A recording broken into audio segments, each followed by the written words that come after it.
but just to tell me that there In this way, that kind of, minutes from. I mean, I don't see why you couldn't bid your corporate social individually, and then you'll have individual contracts. That may have been my fault. But that just wasn't, the board had a turnkey solution. They loaded that in around April, May, whenever we started writing the bid. Have one? Is that the one? Okay, are we? Yep, we are. I think we got just a few seconds, so let's go ahead and get ready to get started. Got, I think, a lot of stuff to cover today, most particularly to get an update on where we are as far as things going on. We also get the opportunity to welcome a new board member today, who I am just learning, back from the town of Bartlesville, Missouri. Bartlesville, Missouri, how about Oklahoma? But anyway, back in the town of Bartlesville, as a little child, she was growing up. My aunt and uncle lived there and were great friends. So welcome. This is Hannah. All right, we are going to call this meeting to order. If we could, please, a roll call. Karen Thompson, present. Brandon Holmes. Mark Michaud, present. Danny Lambert in for David Hooten. Michael Taylor in for County Commissioner Brian Mon. Butch Freeman. Hannah Dix. And, okay, that should give us a, yeah, that gives us a quorum. 2, 4, yeah, we're good. All right. Next is the notice of this meeting was properly posted on Friday, July 23rd. Pledge of Allegiance. Danny, could I get you to lead the Pledge of Allegiance?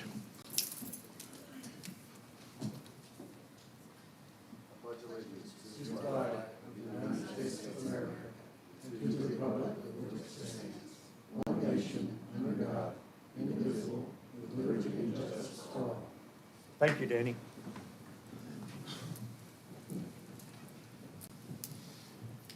All right, next item on the agenda is approval of minutes from our last meeting, which was on Monday, June 28th. I hear a motion? Motion. I'll second. Okay, we have a motion and a second to approve the minutes as presented. All in favor? Aye. Aye. Any opposed? I'm going to abstain because I was not present for that meeting. Okay, I'll also abstain. okay. Still got 5. And we're still good, though, on the numbers? Yep. Okay. 2 abstentions, the rest all yeses. Consent agenda, items number 2 through number 6 are all on the consent agenda. Motion to approve. Do I have a second? I'll second.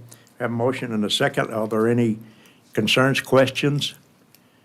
If not, we have a motion and a second to approve the consent agenda as presented. All in favor? Aye. Any opposed? Okay. Now we go into the departmental items. Item number 7, discussion and possible action regarding an update on the bid process regarding the selection of. For that, we're going to have Mr. Wilkerson, and go ahead, don't be bashful, somebody speak. Well, good afternoon. I know Chantel's wrapped up the question process and all the bids are due. At the next BOCC meeting, I'll let her include any more details she has. Chantel? Unless you have any questions, I was just going to repeat much of what John said, that we're on track with the tentative schedule that we put in the bid solicitation. Everything was published on time, questions were answered on time, and expect to have some bids next Monday. Okay, and I notice here on your update from earlier this morning that you're talking about bids, of course, are due next Monday at August 2nd, and that there is a question remains to be answered, but that's in the That'd be the next next agenda item. item. Okay. All right. Are there any questions for Chantel or for John? I just have a question. I was wondering, when we start the process for them to come in and interview or present their stuff, do we have times set yet? No, as soon as bids are received, we'll know about how many bids we're working with, and then we'll be able to set up a schedule that'll come back before the board to set up a schedule to see those. Okay. And again, bids are due a week from today, August 2nd. Okay? And the RFP went out when? June 30th. June 30th. And we're getting some pretty good, are we getting a lot of interest? Initially, there was a lot of interest. Just over the course of a few weeks, I think through the question and answer period, there's been 4 companies consistent. And so I think that's about a good number to depend on. I'm estimating about that many bids that may come in. Okay? Any further questions for Chantel? You have no question? Okay. All right, then, is there anything else on item 7 that we need to be aware of? Have a motion to receive the update and approve the update? So moved. Second. Okay, we got a motion and a second, item number 7. Hearing no further questions, all in favor? Aye. Any opposed? Thank you. Item number 8, discussion and possible action, a price guarantee as it relates to the RFP and selection of. So who's going to lead this one off? John? Well, this was brought up to ask the board if they wanted to put a price guarantee. That way a company couldn't come in the first year and say, quote, 450,000 in fees, and the next year double it to 900,000. So we wanted to put some kind of price protection or price protection in the RFP. Just to add, this is a question that came from a vendor, and since it's not stipulated in our solicitation what the answer would be, didn't really have the ability to answer that, so it's coming before this board for discussion and consideration if this is something that you would like to do. Mr. Prince is here and can Yes. probably speak a little bit to that also. Mr. Prince?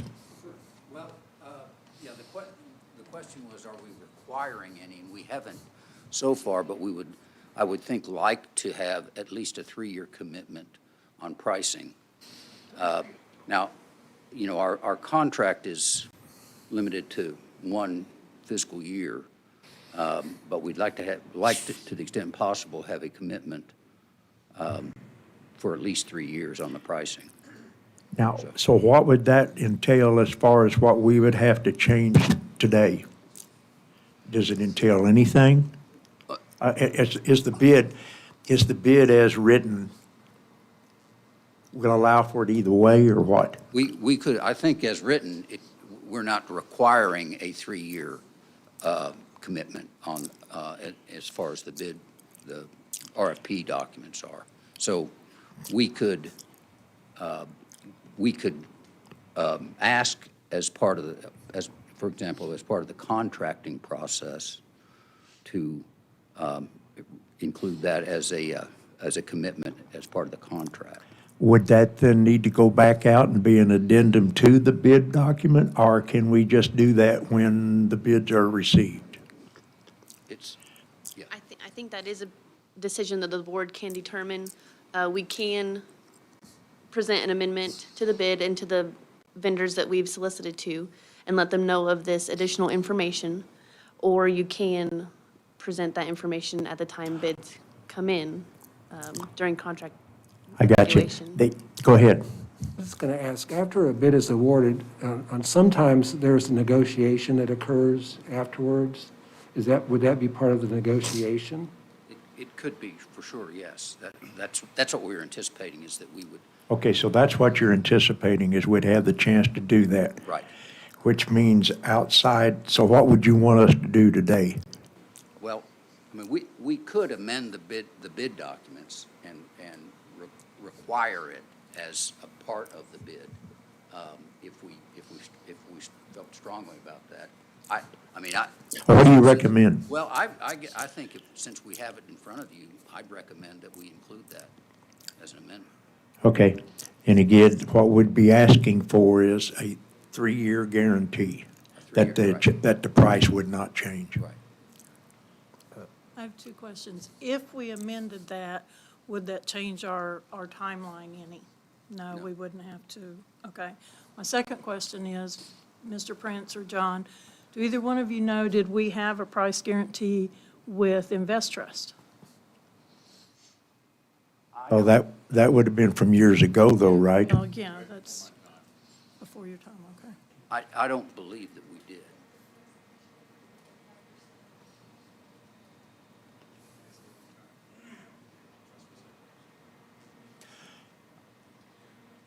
Madam Attorney, is there anything you need to make us aware of? No, this isn't an unusual thing. It was just a clarification that the bidders realized that the county cannot contract for more than 1 year. However, the county might consider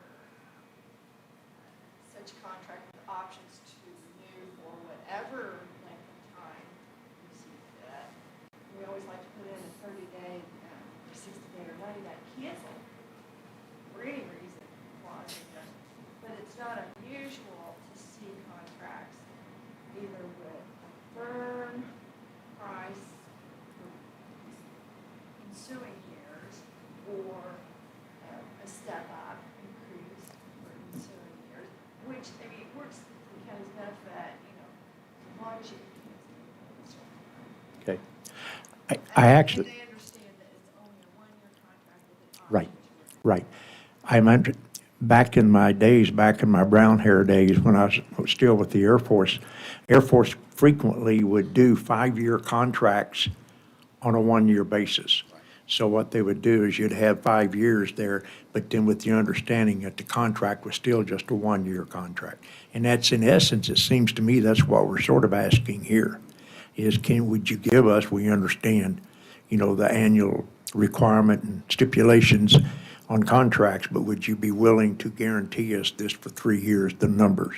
Correct. Well, No, it doesn't, it could be 5, could be, yeah, but I think the longer you go, the more they're going to bid it to protect themselves. I certainly would. Okay, what's the feeling? Danny? You're a very smart young man. Young, thank you. No, you're right. You should be arguing on the smart. No, 3 years makes sense to me. Okay. All right, then what's the mood of the board? Again, what's the mood of the board? What would be a motion you want to make? My thought would be, that'd be a contract issue. I'm not sure that do we need to put that out? Amend the bid? I would recommend just being able to provide more information to the vendor so that they're fully informed of what to expect whenever contract negotiations do begin. Since a vendor has requested this information, I think it's kind of on their radar, but in order to bid properly, having this answer may help them with their bid proposal. And it does, and it ensures them that there's a distinct possibility that they're gonna have 3 years worth of consecutive bids, which protects their investment in bidding. I would certainly recommend if you wanted to move forward with a 3-year commitment that we, Do That so we- post haste. well, and that we issue an amendment to the bid solicitation indicating Okay. this requirement. Do I hear a motion? I would like to make a motion that we instruct our purchasing agent to amend the bid document to allow for a 3-year price guarantee on the bids. Is that good? I think that sounds good to me. Gretchen?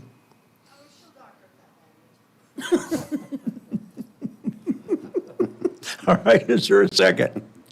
Second. Okay, we got a motion and a second. Any further questions? You're clear down in another state, you know? Okay, we got a motion and a second. Hearing no further questions, all favor? Aye. Any opposed? Go out and do well. Thank you. Thank you, Jim. Thank you, Chantel. All right, item number, and you might want to stay up here, Mr. Prince. Item number 8 is, item number 9 is the engagement letter. Have we discussed this before? Okay. Yeah, all right. Sorry. This is part 2. Part 1 was up until the end of last fiscal year, so it ended in June. So this starts July 1st. We have it in front of this board to approve and then on the BOCC for Monday. So Jim can continue his work once we get the questions back. and all the Are there any responses. changes in this contract from last year to this year? Only change is the dollar amount. Change it to 15,000. Well, and the description of the services, so we've included in this contract the evaluation of the bids. Oh, okay, and that was not in the last contract. And so when you say 15,000, you mean up to 15,000? What about your hourly rates for Jim and for illegal assistant? Those have not changed. Those have not changed. And again, so from a dollar perspective, the only thing that's changed is we have increased it up to $15,000, understanding that that's the cap. We may or may not we may or may not end up spending that much. Right, John? Correct. Okay. Any other questions? All right, hear a motion? I'll make a motion to approve. I'll second. Got a motion and a second to approve. Any further questions? Hearing none, all in favor? Aye. Anyone opposed? Hearing none, motion passes. Thank you. Okay, now we start going into the defined contribution retirements, and I believe they are all defined contribution requirements. Yes, they are. All right, John, you'll lead us through it, please. Sure. Number 10 is for David Schultz. He's a long-term employee with the jail. He, rounded up, he worked 27 years there. He qualifies for retirement. And again, it's a defined contribution to be effective July 2nd. David Schultz is a good man. He was one of my favorite ones over there, so I'm going to make a motion to approve that one. Second. Had he been one of your unfavorites, would you know? No, he's a good one. I used to always kid around with him because I would say, Schultz, you got to quit calling in sick, when in reality, he'd been there for 16 years but had 9,000 hours of sick leave. It's amazing. He's the only person that never took off, so. Well, that's wonderful. It's always good to hear descriptions of good employees like that. Did you second it? I did. Okay, we've got a motion and a second. No further questions, comments? All in favor? Aye. Any opposed? Do it. They wouldn't dare, would they? Thank you. All right, Mr. William Cannon. William King, long-term sheriff employee, over 40 years, so. Holy Yeah, moly. Might as well call him 41. I think his age plus experience is about 260.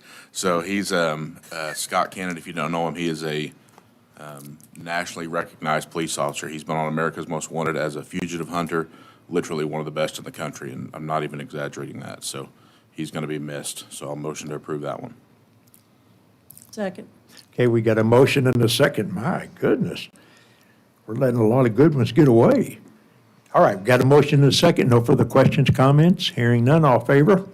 Aye. Any opposed? Thank you again for the rundown. It is always good to have someone on here who's very familiar with the names. And I don't think there's ever occurrence when we don't have somebody who speaks up for them. Okay, next is Terry Streeter. Terry Streeter, another sheriff's employee, long-term employee, 29 years with the sheriff's office. Yeah, I think she rounds to 32.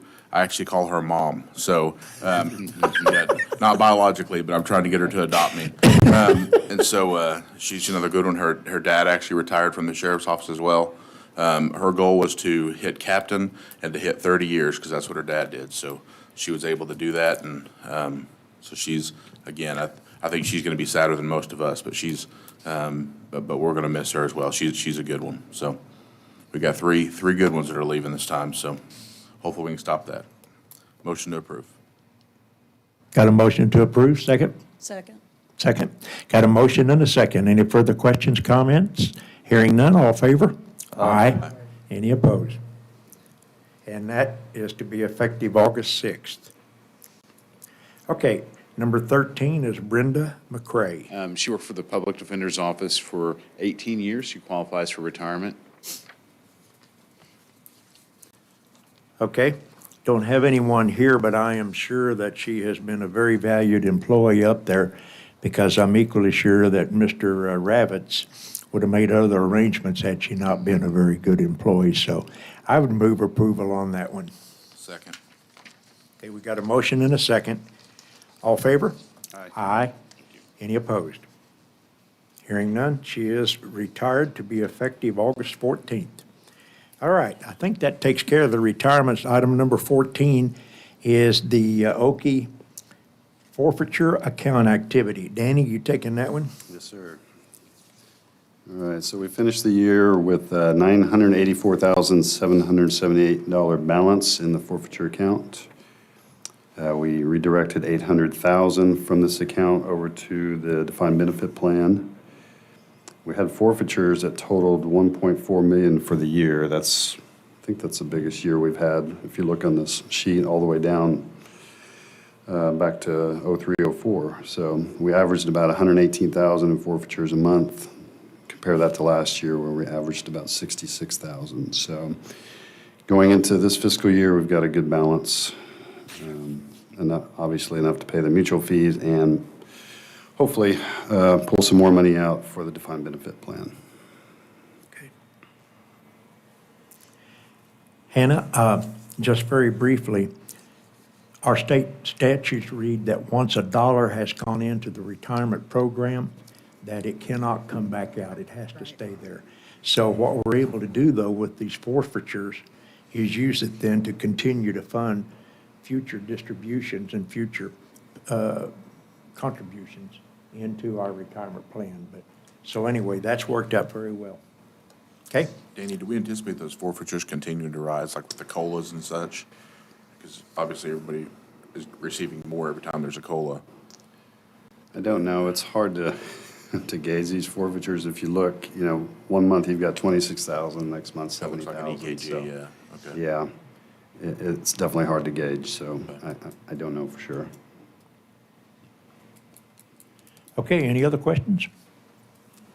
I move to approve. Motion, second? Second. Got a motion and a second to approve the report. All in favor? Aye. Any opposed? Thank you, Danny.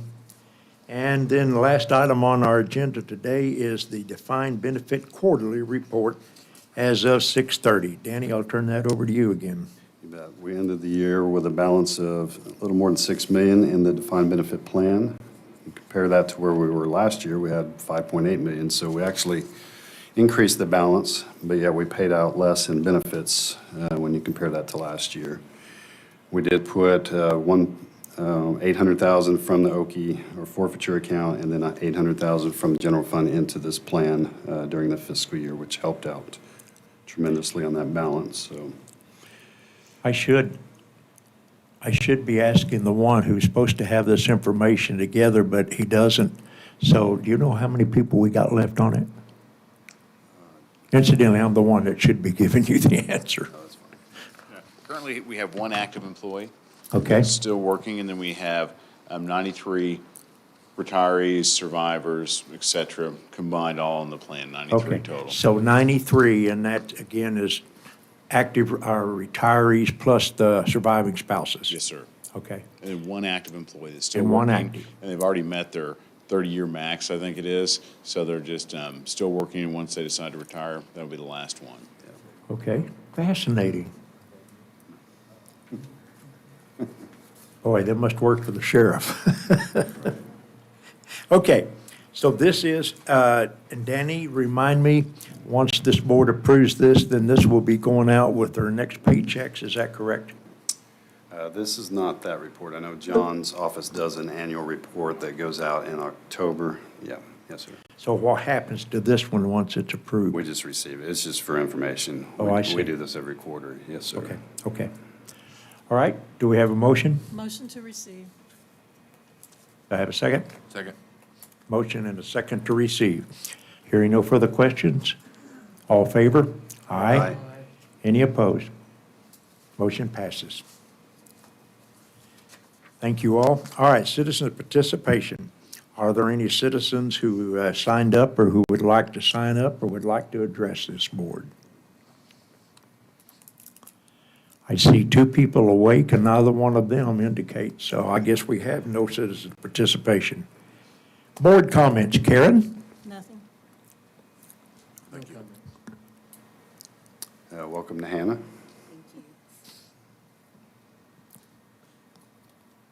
No, thank you. Okay. I too would like to echo welcome to Hannah. It's a pleasure to have you. All right. Any new business? No new business? Motion to adjourn. So moved. Second. Oh, there we go. We have motions and seconds to adjourn. All in favor? Aye. Aye. We are adjourned.